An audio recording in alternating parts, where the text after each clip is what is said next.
সমুদ্রপৃষ্ঠ থেকে ৭৫ মিটার উঁচু একটি লাইট হাউসের শীর্ষ থেকে দুটি জাহাজের অবনতি কোণ যথাক্রমে ৩০ ডিগ্রি এবং ৪৫ ডিগ্রি। জাহাজ যদি কী হলে লাইট হাউসের ঠিক একই দিকে আছে এবং জাহাজ দুটি একই আরেকটির পেছনের দিকে থাকে, তাহলে তাদের মধ্যবর্তী দূরত্ব নির্ণয় করতে বলা হয়েছে। ধরো এটা একটা লাইট হাউস, যেখানে তার উচ্চতা কত দেওয়া আছে? ৭৫ মিটার। একটি জাহাজ এ বিন্দুতে আছে, আরেকটি জাহাজটি এ বিন্দুতে আছে। প্রথম জাহাজের অবনতি কোণ কত ডিগ্রি? ৪৫ ডিগ্রি। এবং দ্বিতীয় জাহাজের অবনতি কোণ কত ডিগ্রি? ৩০ ডিগ্রি। ধরো এ বি সি ডি। তো দেখো, আমি প্রথম বলতে পারবো ত্রিভুজ এবিসির ক্ষেত্রে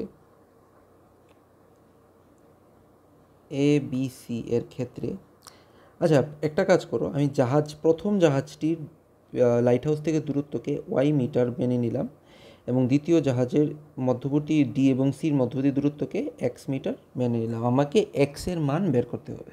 তো দেখো, 10 45 ডিগ্রি সমান সমান কি? এবি বাই বিসি, অর্থাৎ 75/y, বা 1 সমান সমান 75/y, বা ওয়াইয়ের মান কত চলে আসলো? 75 মিটার চলে আসলো। এখান থেকে আবার দেখো, ত্রিভুজ এবিডির ক্ষেত্রে কি বলতে পারবো? 10 30 ডিগ্রি সমান সমান কি? AB by DB.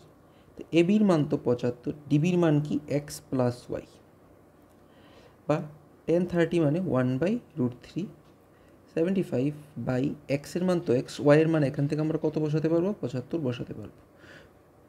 Cross multiply করলে কী চলে আসবে? এক্স প্লাস 75 সমান সমান কি? 75√3, বা এক্সের মান কি চলে আসলো? 75√3 মাইনাস 75। এখান থেকে যদি আমরা 75 কমন নিই, কী চলে আসছে? √3 - 1।